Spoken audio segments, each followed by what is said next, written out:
దయచేసి న్యూస్లోకి వెళ్లే ముందు ఈ వీడియోని లైక్ చేయండి, ఛానల్ని సబ్స్క్రైబ్ చేసుకోండి. అప్పుడు మన మన రాష్ట్రం మన పద్ధతి ఇంకో మన కోసం ఇట్లా బాధపడుతుంది అలా ఓ వార్త వేసుకుంది. మరి నమస్తే తెలంగాణ. పాపం ఏది ఏమైనా తెలంగాణ కోసం తెలంగాణ రాష్ట్ర సమితిగా మార్చుకుంటే ఏమైనా మంచి రోజులు కనిపిస్తారా మీకు? సో బీఆర్ఎస్ ను కాస్త టీఆర్ఎస్ చేసి ఏమైనా బతుకు మొదలుపడే ప్రయత్నం చేసుకోరు. మీకు వచ్చి రాలే బీఆర్ఎస్ అనేది, టీఆర్ఎస్ అనేది వచ్చి వచ్చింది. నన్ను అడిగితే నువ్వు చూడాలి మేడిగడ్డ జోలికి అంతా రాసి మరణ శాసనం అవుతుంది. మరి మేడిగడ్డకు ఇచ్చంపల్లి అంట. తర్వాత గోస్ రిపోర్ట్ బయటకు ఎలా వచ్చింది, పబ్లిక్ డొమైన్ లో పెట్టి ఉంటే వెంటనే తొలగించండి, అసెంబ్లీలో పెట్టక ముందే ఎలా బహిర్గతమైందని ప్రశ్నించింది. ఈ వార్త రాయలే, ఎవరికి నచ్చింది వారు రాసుకున్నాడు. ఇదే ఇలా తెలంగాణ పరిస్థితి. ఇది పిటిషనర్ల పరువు ప్రతిష్టతో ముడిపడిన అంశం. ముఖ్యమంత్రి పీపీటీ ప్రజెంటేషన్ తో ఆందోళన సహజం. కాళేశ్వరం నివేదికపై విచారణలో హైకోర్టు వ్యాఖ్యలు. ప్రభుత్వానికి పీసీ ఘోష్ కమిషన్ కు నోటీసులు జారీ. 3 వారాల్లో కౌంటర్ దాఖలైన ఆదేశం. తదుపరి విచారణ 5 వారాలకు వాయిదా పడింది. ఇంకేంది, నివేదికలో కేసీఆర్ హరీష్ పై వ్యక్తిగత ఆరోపణలు లేవు, ప్రభుత్వపరమైన వైఫల్యాలు ఉన్నాయి, హైకోర్టు తెలిపిన అడ్వకేట్ జనరల్ అట. సో ఏది ఏమైనా కేసీఆర్ తగ్గేది అంటాడు. మరి రేవంత్ అన్న మనకు మొటికాలేసిన జ్వరం రాయం, మనం ఇంత పొడుగు లేసిన జ్వరం రాస్తాం. హైకోర్టు ఇద్దరికి సానుకూలంగానే స్పందించని ఇక్కడ నేను అర్థం చేసుకుంటాను. మరి నువ్వు ఎట్లా అనుకో, నాకు సంబంధం లేదు. ఇప్పుడు ఇది చూడ అర్థం, యూరియా లేదు, ఆగ్రహం ఆగలేదు. రైతులు తేదీ 22 పెట్టి యూరియా స్టాక్ పెడితే నీ రాలేసిపోయి చెప్పుల దాంట్లో రెజి కొడతాను. మా రైతు బిడ్డ ఇంకో అట్లుంటది. ఇప్పుడు ఈయన బీఆర్ఎస్ అని చెప్పి ఆయన బీఆర్ఎస్ కాబట్టి రైతులు కొడతాడు. ప్రజలైతే బండరాయి సంబూరు మిమ్మల్ని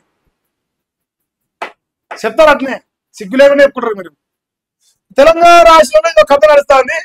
ఇది ఇక ఇది చెప్పుల లైన్ చూసుకోరు, ఇటు చెప్పుల లైన్. యావత్ తెలంగాణ రాష్ట్ర ప్రజలందరూ రైతాంగం యొక్క ఆవేదన అర్థం చేసుకొని రైతాంగం యొక్క గోస చూడి కాంగ్రెస్ పడి కర్రు కాచి వాద పెట్టే ప్రయత్నం చేయాలి. లేదంటే రైతులు బాధపడితే దాని కారకులు మీరే అవుతారు. చూడు, యూరియా కొరత వాస్తవమే. సీఎం 2 సార్లు ఢిల్లీ వెళ్ళినా ఫలితం లేదు. కేంద్రం వైఖరితో రైతులకు యూరియా కష్టాలు. రైతుల నిరసనతో మంత్రి పొన్నం ఒప్పుకోడు. ఆయన ముందే కాంగ్రెస్ వ్యతిరేకంగా నినాదాలు. సమాధానం చెప్పకుండా వెళ్ళిపోయిన పొన్నం. కేంద్రం రాష్ట్రం 2 వాళ్ళకి 40% 60% పంచాయతీ నడుతుంది. సో ఎవరికి వారు పాట పంచుకురు. తెలంగాణ రాష్ట్ర రైతాంగాన్ని నోట్ల మన్ను కొడతారు. యూరియా బస్తాలు వస్తాయి, ఉన్నదేమో అక్రమ రవాణా చేస్తారు. మరి 50,000 టన్నుల యూరియా వస్తుంటే మరి వీలైనంత తొందరగా కొనుక్కునే ప్రయత్నం చేయాలి. మరి నా రైతు బిడ్డలు చెప్తాను, వీలైనంత తొందరగా కొనుక్కోని. ఇది దొంగలు ముందే. ఇంకేంది, కేక్ తినిపించే చేతుల్లో గొంతు కోసిరు. ఇది ఒకటి. పుట్టినరోజునే తలకొరి బాధాకరం అని చెప్పి చెందాక వచ్చిన వార్త ఇక్కడ రిపీట్ అయిందా. ఇది వార్త. ఇక నెక్స్ట్ ఇది ఒక వార్త వస్తుంది చూడండి. ఆరోగ్యశ్రీ సేవలట బంద్ అయినాయట. ఆగస్టు 31 నుంచి నిలిచిపోతున్న సేవలు, ఉద్యోగ జర్నలిస్టు సేవలు కూడా బంద్ అవుతాయి. బకాయిలు ఇవ్వకపోవడంతో టీఎస్ఎస్హెచ్ఏ నిర్ణయం తీసుకుంది. అంటే ఇప్పుడు ఆరోగ్యశ్రీ సేవలు ఆగస్టు 31 నుంచి నిలిచిపోతాయి. అజలు లేవు, ఏం చేయమంటారు? మరి అజలు లేవు మా కాడ ఏం చేస్తారా? సాంపుతారా? పిక్కోదిరా, మమ్మల్ని కాల్చుకుంటారా? ఏం చేస్తారు? బరాబరే చెప్పులు దొంగలని మేము, బరాబరే మందిని ముంచుకోవాలని మా లెక్కే కాదు. అసలు చరిత్ర మమ్మల్ని మీరు పని చేయమంటే ఎట్లా? సో రేవంత్ అన్న గారు ఇందిరమ్మ రాజ్యంలో ఎగురు పెడుతూ ఈ రకంగా ఉందంటే మరి అలా పరిస్థితి ఆరోగ్యశ్రీ సేవలు బంద్ కాబోతాను. అతి తొందరలో బంద్ అయితే తీరాడుకొని మీరు వేసిగా ఓటు బరాబర్ ఉంటుంది. ఏమి పబ్లిక్ డొమైన్ తొలగించరు. రివ్యూ చేస్తే తప్పేంది, అవసరమైతే మళ్ళీ ఇప్పుడు రివ్యూ పెడతా అంటాడు. మొన్న ఏడ రివ్యూ పెట్టిండు, అలా పార్టీ ఆఫీస్ అయినట్టు సెక్రటేరియట్ పోయి రివ్యూ పెట్టిండు. ఈయన ఒక ఎమ్మెల్యే కాదు, ఒక ఎంపీ కాదు, ఒక మంత్రి కాదు, ముఖ్యమంత్రి కాదు, ఆఖరికి సర్పంచ్ కూడా కాదు, వార్డు మెంబర్ కూడా కాదు. పార్టీ పరంగా ఏం పదవి ఉందో మనకు తెలియదు, కానీ రాజకీయంగా ఆయనకి ఏ పదవి లేదు. అయినా సరే ఇక రివ్యూ పెడతా అంటే ఇక పెడతాడు పోయి. మళ్ళీ ఓ పంచాయతీ తిరుపతి రెడ్డికి ఒక ముఖ్యమంత్రి పోస్టు, నీకో ముఖ్యమంత్రి పోస్టు, ఆయన ఇంకొక ఆయన ఉండగా కొడరెడ్డి, అందరు ముఖ్యమంత్రి పోస్టు కూర్చోరు. అది తప్పే ఉంది. రివ్యూ పెట్టి ముఖ్యమంత్రికి మీరే అయిపోయి ప్రజాస్వామ్యం ఎక్కది ప్రజలు ఎందుకు ఇక మనకు సిగ్గుసేవలు లేవు నీకు రివ్యూ పెడతాని ఓపెన్ గా స్టేట్మెంట్ ఇస్తాను ఐసోటి మేధావిన కాంగ్రెస్ పార్టీలో అందరూ ముఖ్యమంత్రులు నేను చెప్పినగా నువ్వు మొగోడు కాదా అని మేము కానీ జోలు మేము అడగలే కానీ మేమేం అడుగుతున్నావు తెలంగాణ రాష్ట్రం నీకు ఏ పదవి ఉంటే నువ్వు వాడికి వేయి కూర్చున్నావు అది చెప్పమంటా మాకు అంతే సమాజం చెప్పలేక ఎగురుతాడు ఆయన ఇంకేంది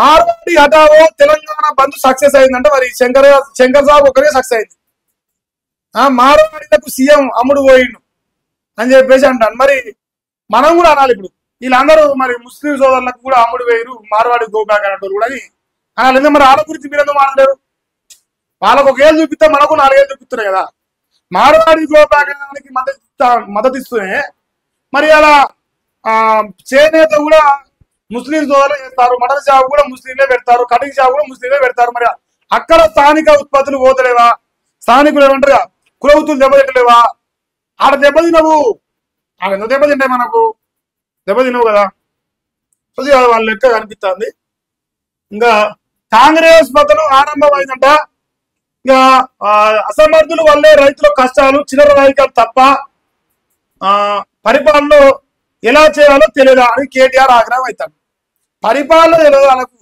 చిల్లర రాజకీయాలు ఉంటాయి బరాబర్గా సో తెలంగాణ రాష్ట్రంలో ప్రజలను నడి బజార్లో మోసం చేస్తున్న చరిత్ర మా రేవంత్ అన్నది అవునన్నా కాదన్నా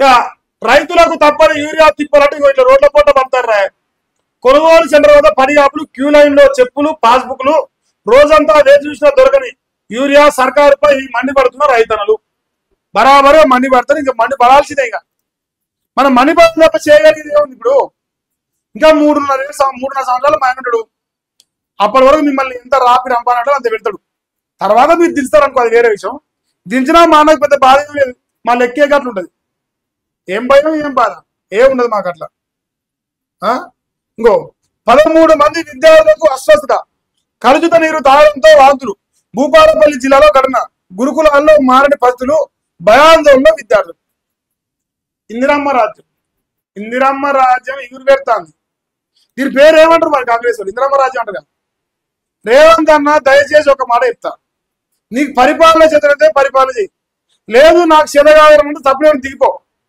కానీ అట్లా చంపకు జనాల్ని అసలు బతకనిస్తాంతో నువ్వు అంత కిరాతగా తాను క్లియర్ కట్ కనిపిస్తుంది మరి నీ రాత బాలెట్ కొడుతుంది ప్రజల్ని ఇంత ఇబ్బంది పెట్టిన ముఖ్యమంత్రి నేడ చూలే నువ్వే నాయన కూరగాళ్లకు సక్కబోరలేకపోతాను కాళేశ్వరంపై రివర్స్ గేరట గులాబీ నేతల్లో గుగ్గులు పోయాపు దిశ రేవంత్ దశ మార్చడానికి ప్రయత్నం చేస్తానవా అదేం మారదు పెద్దగా రేవంత్ దశ మార్చాలని పనిచేసి ప్రజల దశట మార్చాలి ప్రజలను ఎట్లా బతికించాలి ప్రజలు ఎట్లా బాగా చేయాలి గది ఆలోచించు అది చేత కాలే లంగాపాలు ఎట్లా మీకు సోపున్నాయి మంచి పనులు చేశాను లేదా అట్నే తయారయ్యారు మీరు ఆయన బ్లాక్ మార్కెట్ లో యూరియా పోతుంది అంటుండు ఈ పోరగాడు చనిపిండు ఏమి లేదా ఇలా